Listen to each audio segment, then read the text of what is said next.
Hello everyone, welcome back to example videos number 3 from the Computer Science Help Room for Computer Science 230. Today we'll be going over 3 examples and then 1 take-home example, where we'll be talking about cardinality, countability, as well as an example of induction for you all. Like always, please try to do these problems before we even begin, and without further ado, let's get started. Going on to our first problem, we have that find the cardinality of the power set of the power set of the power set of the empty set.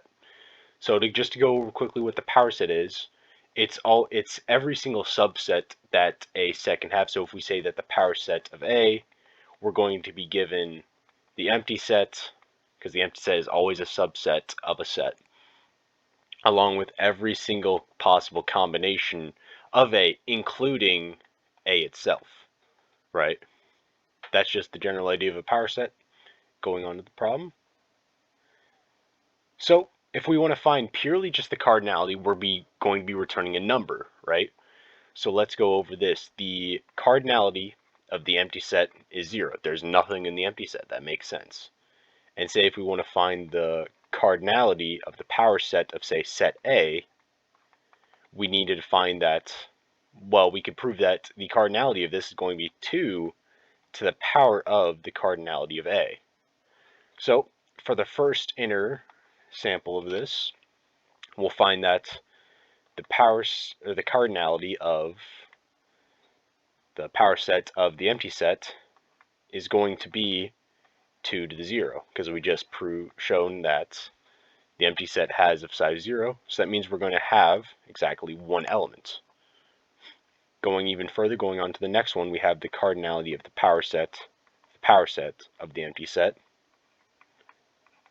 And we're going to show that plugging in just the size of the internal power set here, we can get that this is going to be 2 to the power of 1. So we'll get 2 elements out of this entire cardinality. Going on to the last and final one, the power set of the power set of the power set of the empty set, 1, 2, 3, is going to be 2 to the power of 2. Again, we've just been plugging these in right away, so we'll get 4 elements. And right there, we are done with the problem because we've found the cardinality of it. But for those who are a little confused, we'll go on a little bit to show like what's actually in this. And just to give a little clarification here, the empty set is not the same as the set containing the empty set. These are 2 different elements. So going firstly onto the power set containing the empty set, this will return the set containing the empty set. Remember, these are 2 different things, but the empty set contains nothing. So this is our first element here. So let's go on to the power set of the empty set. And looking at our math, we should get exactly 2 elements. So with this, we should get the set of the empty set with yet another set of the empty set. And remember, the power set is a series of subsets of it, right? So if we put in the set containing something, this will also be returned. But then looking at the empty set itself has no subset, so that's why we have a size of 2 here, giving reason to our cardinality here. And going on to the last one, power set of the empty set, 1, 2, 3, is going to be, always got to have this, the empty set, the set containing the empty set. Copy this into there again, the set containing the empty set, comma, set containing the empty set. And it will also contain the set containing the set of the empty set. And that right there is our 4 elements. Just to count them up, each of these are completely different from the other. We have 1 element, 2 elements, 3 elements, and finally 4 elements. Which 4 elements gives way to our cardinality that we found. And with that, we're all done. on to the next one. Going on to our second problem here, we have let A be the set of all words. Capitalization doesn't matter. Examples, baby, driver, math, etc. And that lowercase b is the same as capital B here. Is A countably or uncountably infinite? So to remind everybody about like what the difference between countably and uncountably infinite is whether or not it is equal to the cardinality of the set of natural numbers, right?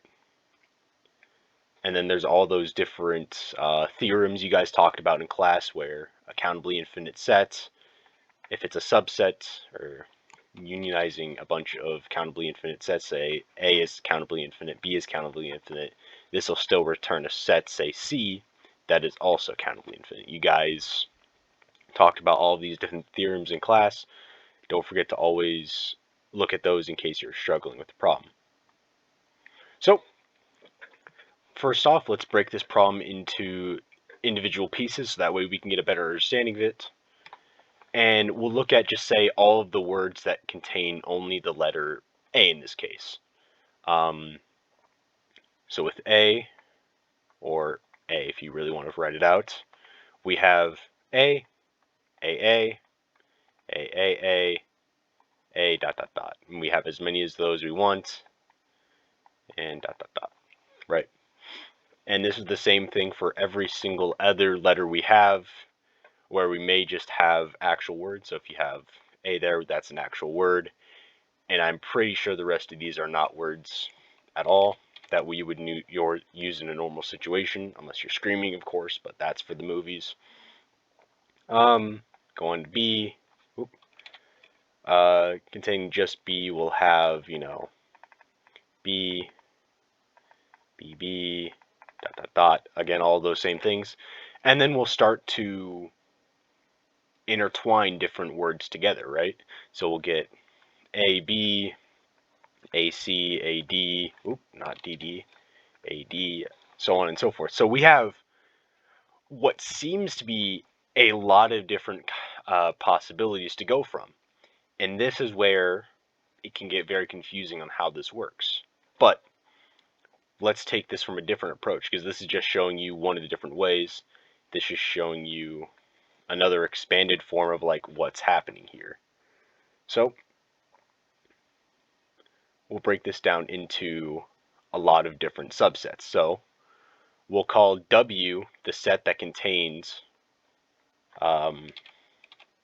X amount, or W is the set that is containing the amount, the words that have X letters in it. So W1 is going to be the set containing A, B, C, dot, dot, dot. It's going to have all of the single letter words that we can make all the way down to Z, right? So we know that the cardinality of W1 is going to be 26. Remember, capitalization doesn't matter here. And so if we go down to union with W2, we get W2 is AA, AB, AC, dot, dot, dot. Say that's just for A. We go down to B, BA, BB, BC, dot, dot, dot. And we're gonna take it that these two, A, B, and BA, are two different quote-unquote words here.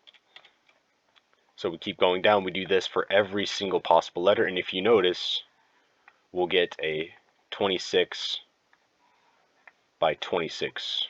If you want to think about a 2D array.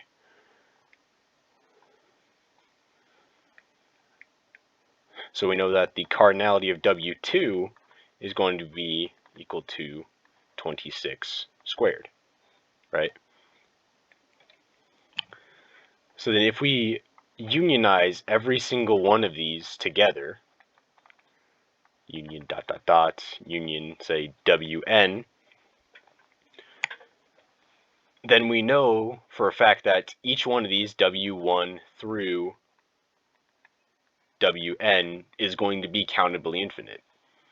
there is nothing really, all of these sets themselves, W1, W2, ... each of these sets themselves are going to be countably infinite.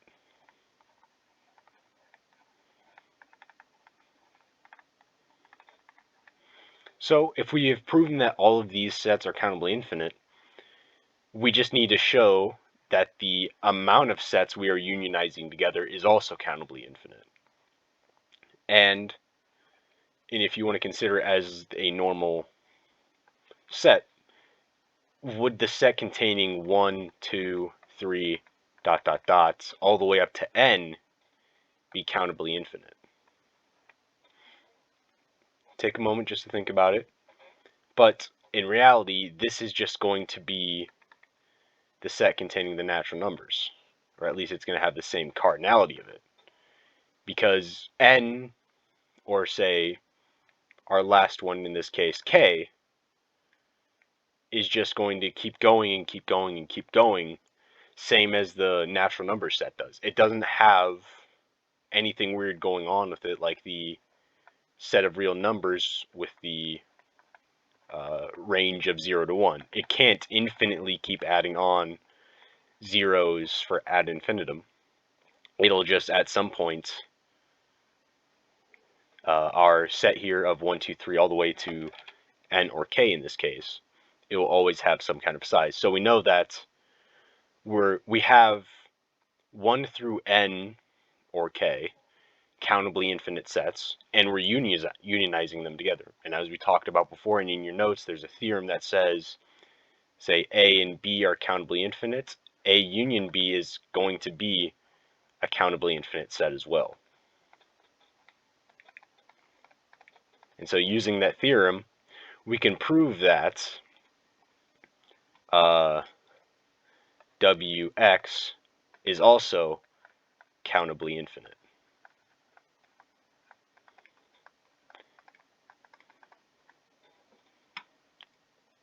If there are any questions about this, please send an email to the help room, come into the help room for help hours. We can go over this problem. Other than that, we'll go on to the next problem. Alright, going on to our third problem here, and our last curated problem. We have that prove the summation from i's 1 to n of 1 over n times n plus 1 is equal to n over n plus 1, using only induction. So first off, two major things to worry about when you do induction. You have the basis and the induction step. And the basis is just proving the base case in this case. So let's say that n equals 1. That's the most basic case you can do in most cases. So you have that 1 all over 1 times 1 plus 1 is equal to 1 all over 1 plus 1. And if you work it out, you'll get that they're both equal to 1 all over 2. Right? And so these are exactly equivalent, so we can assume that p sub n, and in this case this is going to be p sub n here. P sub n is our statement that we're working with. We're going to assume p sub k holds for all n greater than or equal to 1, right? And we say 1 in this case because our base case is starting at 1. If we start at n equals 5, in which you can if you want, you would just have to state here n is greater than or equal to 5. All right, so going on here, now we have to prove p sub k implies p sub k plus 1. And so we'll just write out our summation again, summation of I equals 1 to k plus 1 of 1 all over n times n plus 1. And so we'll just do the normal thing usually when you work on these problems, and you'll just pop off this last element here of the plus 1. So we'll get the summation of I equals 1 to k of 1 all over n times n plus 1. I'll put this in brackets just so nobody gets confused.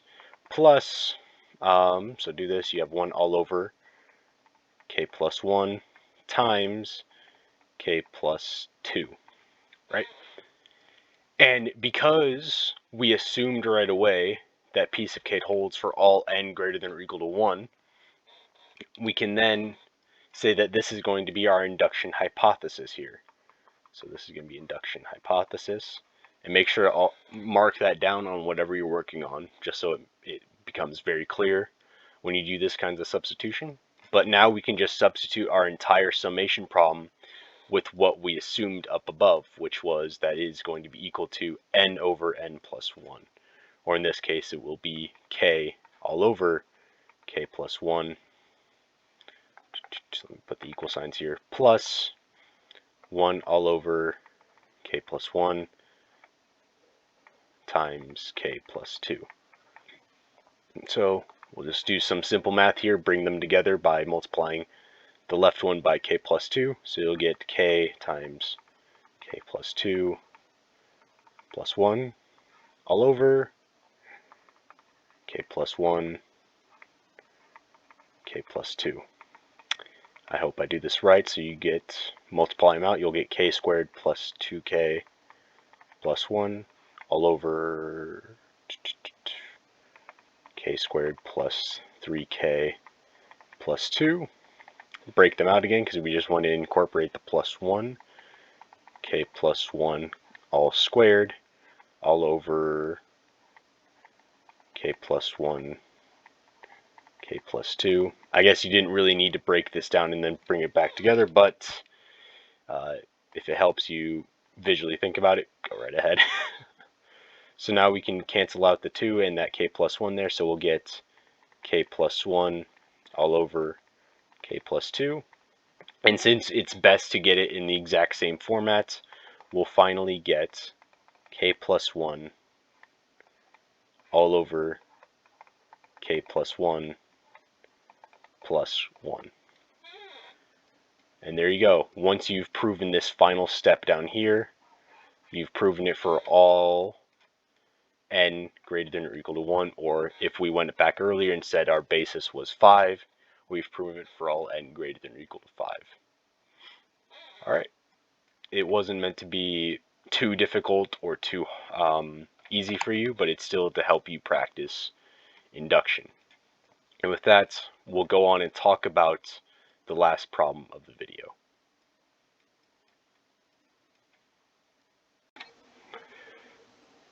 And on to the last problem here. This is meant to be a take-home problem, so please give it your best shot. We have given an unrestricted amount of 3-cent and 5-cent stamps. Prove that for any postage n greater than or equal to 8 can be produced.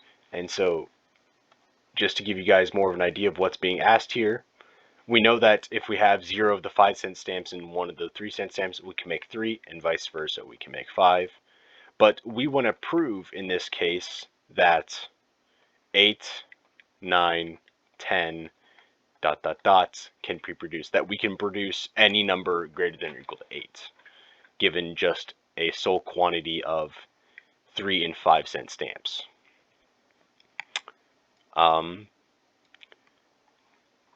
Beyond this, please give this your best shot. I hope these practice example videos are very helpful in understanding what's being the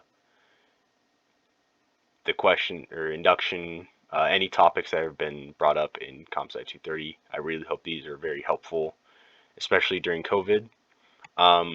If you guys have any specific questions for anything coming up, or you want us to go over a specific problem that's not on a current homework, please give us an email. We'll definitely go over it. But beyond that, thank you guys very much for watching this example video. I hope you guys have a good rest of your day. Thank you very much.